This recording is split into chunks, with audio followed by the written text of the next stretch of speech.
ಜಮ್ಮು ಕಾಶ್ಮೀರದಲ್ಲಿ ಕಾಂಗ್ರೆಸ್ ಮೈತ್ರಿ ಪಡೆಗೆ ಅಧಿಕಾರ ಖಚಿತ. ಮಾಜಿ ಸಿಎಂ ಒಮರ್ ಅಬ್ದುಲ್ಲಾಗೆ ಎರಡೂ ಕ್ಷೇತ್ರದಲ್ಲೂ ಕೂಡ ಮುನ್ನಡೆ ಅನ್ನುವಂತ ಸದ್ಯದ ಅಪ್ಡೇಟ್ ಲಭ್ಯವಾಗ್ತಾ ಇದೆ. ಪಿಡಿಪಿ ನಾಯಕಿ ಮೆಹಬೂಬಾ ಮುಫ್ತಿ ಪುತ್ರಿಗೆ ಹಿನ್ನಡೆ ಆಗಿದೆ. ಕರ್ನಾಟಕ ಕೈ ಉಸ್ತುವಾರಿ ಸುರ್ಜೇವಾಲಾ ಪುತ್ರ ಆದಿತ್ಯನಿಗೆ ಮುನ್ನಡೆ.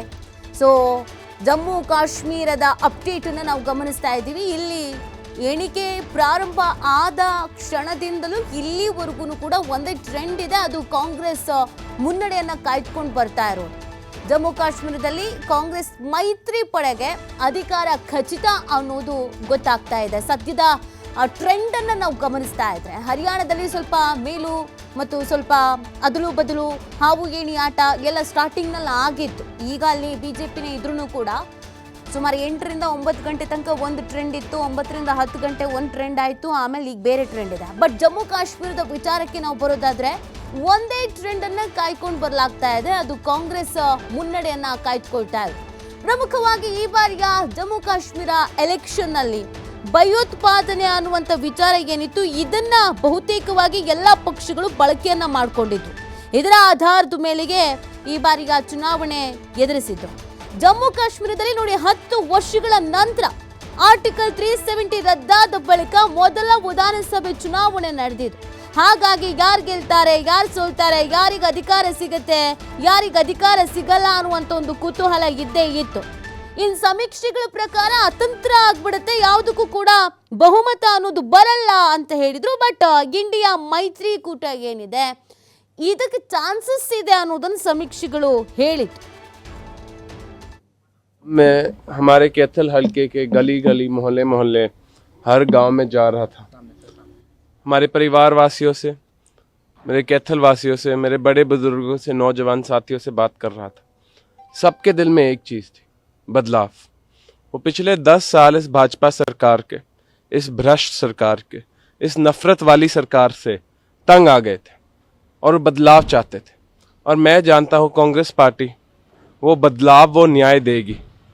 और आज आप देखोगे जैसे एग्जिट पोल तो 60 सीट बोल रहे हैं, मैं बोल रहा हूँ 70 सीट से जीत के आएंगे, एक बहुत बड़ी बहुमत की सरकार लेकर आएंगे. और मैं जानता हूँ कैथल सीट भी हम जीतेंगे. जो 3 सबसे बड़े इशू है जिसकी वजह से भाजपा की सरकार आज 15 सीट से कम पे आ जाएगी.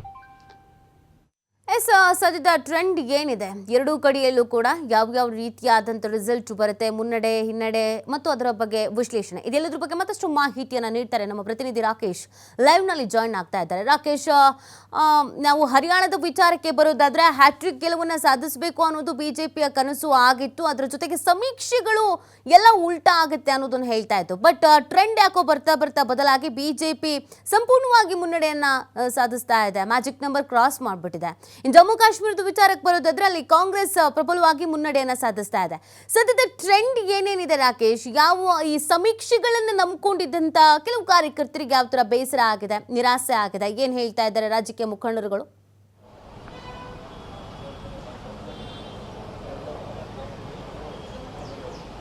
ನೀತಿ ಜಮ್ಮು ಕಾಶ್ಮೀರ ಮತ್ತು ಹರಿಯಾಣದ ಚುನಾವಣೆಗಳಲ್ಲಿ ಚುನಾವಣೋತ್ತರ ಸಮೀಕ್ಷೆಗಳೇನಿತ್ತು ಅದು ಕೊಂಚ ಅದಲು ಬದಲಾಗಿದೆ. ಅಂದರೆ ಟ್ರೆಂಡು ತಲೆಕೆಳಗಾಗುವಂಥ ಸನ್ನಿವೇಶ ನಿರ್ಮಾಣ ಆಗಿದೆ. ಸೊ ಅದು ಈಗ ಎಲ್ಲ ಕಡೆ ಕೂಡ ಕಾಣ್ತಾ ಇದೆ. ಅಂದರೆ ಹರಿಯಾಣದಲ್ಲಿ ಬಿಜೆಪಿ ತನ್ನ ಪ್ರಭುತ್ವವನ್ನು ಮತ್ತೆ ಸ್ಥಾಪಿಸ್ತಾ ಇದೆ. 3ನೇ ಬಾರಿಗೆ ಅಧಿಕಾರಕ್ಕೆ ಬರುವಂಥ ನಿಟ್ಟಿನಲ್ಲಿ ಅದು ಹೆಜ್ಜೆಯನ್ನು ಮುಂದಿಟ್ಟಿದೆ. ಇತ್ತ ಜಮ್ಮು ಕಾಶ್ಮೀರದಲ್ಲಿ ಬಿಜೆಪಿಗೆ ಕೊಂಚ ಹಿನ್ನಡೆಯಾಗಿದೆ. ಇಲ್ಲಿ ಇಂಡಿಯಾ ಮೈತ್ರಿಕೂಟಗಳು, ಅಂದರೆ ಕಾಂಗ್ರೆಸ್ನ ನಾಯಕತ್ವ ಇರುವಂತಹ ಇಂಡಿಯಾ ಮೈತ್ರಿಕೂಟಗಳು ಈ ಪ್ರದೇಶದಲ್ಲಿ ತಮ್ಮ ಪ್ರಾಬಲ್ಯವನ್ನು ಸ್ಥಾಪಿಸ್ತಾ ಇದೆ. ಹಾಗೆ ಅತಂತ್ರ ಸರ್ಕಾರ ಬರ್ತದೆ ಅನ್ನುವಂತಹ ನಿರೀಕ್ಷೆ ಏನಿತ್ತು ಅದು ಇನ್ನೂ ಕೂಡ ಸ್ಪಷ್ಟವಾದ ಚಿತ್ರಣವನ್ನು ಕೊಡಲಿಕ್ಕೆ ಸಾಧ್ಯವಾಗ್ತಾ ಇಲ್ಲ. ಎರಡೂ ಕಡೆಯಲ್ಲೂ ಕೂಡ ಅಂದರೆ ಬಿಜೆಪಿಯ ಲೆಕ್ಕಾಚಾರದಲ್ಲಿ ಇದುವರೆಗಿನ ಬಿಜೆಪಿಯ ವರ್ಚಸ್ಸು ಲೆಕ್ಕಾಚಾರಗಳನ್ನು ಗಮನಿಸಿದಾಗ ಹರಿಯಾಣದಲ್ಲಿ ತನ್ನ ಪಕ್ಷದ ಮೇಲಿನ ಹಿಡಿತ ಮತ್ತು ಜನಮನ್ನಣೆಯನ್ನು ಉಳಿಸಿಕೊಳ್ಳುವುದಕ್ಕೆ ಬಿಜೆಪಿ ಯಶಸ್ವಿಯಾಗಿದೆ. ಇಲ್ಲಿ ಬಿಜೆಪಿಯ ಹಿಂದಿನ ನಡೆ ಮತ್ತು ರಾಜಕೀಯ ದಾಳವಾಗಿ ಇದುವರೆಗೆ ಅದೇನೇನು ಪ್ರಯೋಗಾತ್ಮಕ ಅಂಶಗಳನ್ನು ಬಳಸಿಕೊಂಡಿತ್ತು ಅವೆಲ್ಲವೂ ಕೂಡ ಮತ್ತೆ ಇಲ್ಲಿ ಕೈ ಹಿಡಿದಿದೆ. ಆದರೆ ಚುನಾವಣೋತ್ತರ ಸಮೀಕ್ಷೆಯಲ್ಲಿ ಇದು ಕಾಂಗ್ರೆಸ್ನ ಪರವಾಗಲಿದೆ ಅನ್ನುವಂಥ ಮಾತಿತ್ತು. ಈಗ ಅದನ್ನೆಲ್ಲವೂ ಮೀರಿ ಬಿಜೆಪಿ ಈ ಜಾಗದಲ್ಲಿ ತನ್ನ ಪ್ರಭುತ್ವವನ್ನು ಮತ್ತೆ ಮುಂದುವರಿಸ್ತಾ ಇದೆ. ಇಲ್ಲಿನ ಗೆಲುವಿನ ವಿಚಾರಕ್ಕೆ ಬಿಜೆಪಿ ನಾಯಕರುಗಳು ಹೇಳ್ತಿರೋದೇನು ಅಂದರೆ, ಅದು ರಾಜ್ಯ ನಾಯಕರುಗಳು ಕಾಂಗ್ರೆಸ್ಸಿನ ಜಾತಿ ರಾಜಕಾರಣದ ಲೆಕ್ಕಾಚಾರ ಏನಿತ್ತು ಅದನ್ನು ಮೀರಿ ಜನ ಮತ್ತೆ ಅಭಿವೃದ್ಧಿ ಮತ್ತು ಪ್ರಭುತ್ವಕ್ಕೆ ಮನ್ನಣೆಯನ್ನು ನೀಡಿದ್ದಾರೆ. ಆ ಹಿನ್ನೆಲೆಯಲ್ಲಿ 3ನೇ ಬಾರಿಗೆ ನಮಗೆ ಅಧಿಕಾರಕ್ಕೆ ಇರುವಂಥ ಅವಕಾಶ ಸಿಕ್ಕಿದೆ ಅನ್ನುವಂತಹ ಒಪಿನಿಯನ್ ಅನ್ನು ಅವರು ನೀಡ್ತಿದ್ದಾರೆ. ಜಮ್ಮು ಕಾಶ್ಮೀರದ ವಿಚಾರದಲ್ಲಿ ಕೊಂಚ ಬಿಜೆಪಿಗೆ ಹಿನ್ನಡೆಯಾಗಿದೆ. ಬದಲಾದ ಸನ್ನಿವೇಶ ಮತ್ತು ಕಾರ್ಯತಂತ್ರಗಳನ್ನು ಜಾರಿಗೊಳಿಸುವ ವಿಚಾರದಲ್ಲಿ ಆಗಿರುವಂತಹ ಲೆಕ್ಕಾಚಾರದ ಲೋಪದಿಂದಾಗಿ ಈ ಹಿನ್ನಡೆ ಆಗಿರಬಹುದು ಅನ್ನುವಂಥ ವಿಶ್ಲೇಷಣೆಯನ್ನು ಮಾಡಲಾಗ್ತಾ ಇದೆ. ಆದರೆ ಸ್ಪಷ್ಟವಾದಂಥ ಚಿತ್ರಣ ಸಿಗುವವರೆಗೂ ಕೂಡ ಈ ವಿಚಾರದಲ್ಲಿ ಯಾವುದೇ ರೀತಿಯಾದಂತಹ ನಿರ್ಧಾರವನ್ನು ಪ್ರಕಟಿಸಲು ಸಾಧ್ಯವಾಗಲ್ಲ ಅನ್ನುವಂಥ ಮಾತನ್ನು ಹೇಳ್ಕೊಂಡಿದ್ದಾರೆ. ಒಟ್ಟಾರೆ ಈ ಎರಡೂ ರಾಜ್ಯಗಳ ಚುನಾವಣಾ ಫಲಿತಾಂಶಗಳನ್ನು ಗಮನಿಸಿದಾಗ ಒಂದು ಕಡೆ ಜನ ಬದಲಾವಣೆಯನ್ನು ಬಯಸಿದ್ದಾರೆ. 10 ವರ್ಷಗಳ ಬಳಿಕ ಜಮ್ಮು ಕಾಶ್ಮೀರದಲ್ಲಿ ಹೊಸತನಕ್ಕೆ ಅಂದರೆ ಒಂದು ವರ್ಗದ ಆಡಳಿತವನ್ನು ಬಿಟ್ಟು ಮತ್ತೊಂದು ಆಡಳಿತವನ್ನು ಪಡಿಬೇಕು ಅನ್ನುವಂಥ ನಿಟ್ಟಲ್ಲಿ ಮತ್ತು ಸ್ಥಳೀಯ ಸಮಸ್ಯೆಗಳ ವಿಚಾರದಲ್ಲಿ ತೆಗೆದುಕೊಂಡಿದ್ದಂತಹ ಹಾಲಿ ಆಡಳಿತದಲ್ಲಿದ್ದಂತಹ ಪಕ್ಷಗಳ ನಿಲುವಿನ ವಿರುದ್ಧವಾದಂತಹ ಫಲಿತಾಂಶವನ್ನು ಅಲ್ಲಿ ಜನ ನೀಡಿದ್ದಾರೆ. ಅಂದರೆ ಇಲ್ಲಿ ವಿಚಾರ ಆಧಾರಿತ ಅಂದರೆ ಅಭಿವೃದ್ಧಿಗಳಿಗಿಂತ ಹೆಚ್ಚಾಗಿ ವಿಚಾರಾಧಾರಿತ ಕೇಂದ್ರ ವಿಚಾರಗಳೇನಿತ್ತು ಅವುಗಳಿಗೆ ಮನ್ನಣೆಯನ್ನು ಕೊಟ್ಟು ಹಿಂದಿದ್ದಂತಹ ಸನ್ನಿವೇಶದಲ್ಲಿ ಮತ್ತೆ ಪ್ರಭುತ್ವಕ್ಕಾಗಿ ತಾವು ಅವರೇನು ಹೋರಾಟವನ್ನು ಮಾಡಿದ್ರು, ಅಂದರೆ ರಾಜ್ಯದ ಸ್ಟೇಟಸನ್ನು ಪಡೆಯುವುದಕ್ಕೆ ಹಿಂದಿನಿಂದಲೂ ನಡೆದಂಥ ಪ್ರತಿಭಟನೆ ಹೋರಾಟಗಳೇನಿತ್ತು ಅವೆಲ್ಲವನ್ನು ಮತ್ತೆ ಬಲಗೊಳಿಸುವಂಥ ನಿಟ್ಟಿನಲ್ಲಿ ಹೆಜ್ಜೆ ಇಡಬೇಕು ಅನ್ನುವಂಥ ಸಂದೇಶವನ್ನು ಅಲ್ಲಿನ ಜನ ಕೊಡ್ತಿದ್ದಾರೆ ಅನ್ನುವಂಥ ಭಾವನೆ ವ್ಯಕ್ತವಾಗಿದೆ ಅಲ್ಲಿನ ಫಲಿತಾಂಶವನ್ನು ನೋಡಿದರೆ. ಮತ್ತೊಂದು ಕಡೆ ಹರಿಯಾಣದಲ್ಲಿ ಇರುವಂತಹ ಪರಿಸ್ಥಿತಿ ಎಲ್ಲವೂ ಕೂಡ ತಿಳಿಗೊಳಿಸಿ ಇರುವ ಸನ್ನಿವೇಶದಲ್ಲಿ ಬಿಜೆಪಿ ಪರವಾಗಿ ಅಲೆ ಮತ್ತೆ ಮುಂದುವರಿತಾ ಇದೆ. ಕಾಂಗ್ರೆಸ್ಸಿನ ಹೋರಾಟ ಮತ್ತು ಸ್ಟ್ರಾಟಜಿಕಲಿ ಏನೇನು ಅಲ್ಲಿ ಪ್ರಯತ್ನವನ್ನು ಮಾಡಬೇಕು ಅಂದ್ಕೊಂಡಿದ್ರು ಅದು ಯಾವುದೂ ಕೂಡ ಇಲ್ಲಿ ವರ್ಕ್ ಆಗಿಲ್ಲ ಅನ್ನುವಂಥದ್ದು ಇಲ್ಲಿನ ಫಲಿತಾಂಶ ಕೊಟ್ಟಿದೆ. ಹಾಗೆ ಒಟ್ಟಾರೆ ಈ ಎರಡೂ ಫಲಿತಾಂಶಗಳನ್ನು ಗಮನಿಸಿದಾಗ ಬಿಜೆಪಿಗೆ ಒಂದು ಕಡೆ ಹಿನ್ನಡೆ ಆದರೂ ಕೂಡ ಮತ್ತೊಂದು ಕಡೆ ತನ್ನ ಪ್ರಭುತ್ವವನ್ನು ಮುಂದುವರಿಸಿಕೊಂಡು ಹೋಗೋದಕ್ಕಿರುವಂಥ ಅವಕಾಶವನ್ನು ಸಮರ್ಥವಾಗಿ ಬಳಸಿಕೊಂಡು ಅದನ್ನು ಆಡಳಿತಾತ್ಮಕವಾಗಿ ತೆಗೆದುಕೊಂಡು ಹೋಗೋ ಪ್ರಯತ್ನವನ್ನು ಮಾಡ್ತಾ ಇದೆ. ಜಮ್ಮು ಕಾಶ್ಮೀರದಲ್ಲಿ ಬದಲಾದ ಸನ್ನಿವೇಶದಲ್ಲಿ ಜನ ಏನು ಬದಲಾವಣೆಯನ್ನು ಕೊಟ್ಟಿದ್ದಾರೆ ಅಂದರೆ ಪ್ರಜಾಪ್ರಭುತ್ವದ ಒತ್ತೇನಿದೆ ಅದನ್ನು ಗೌರವಿಸುವಂಥ ನಿರ್ಧಾರವನ್ನು ನಾವು ಮಾಡ್ತೀವಿ ಅನ್ನುವಂಥ ಮಾತನ್ನು ಹೇಳ್ಕೊಂಡಿದ್ದಾರೆ.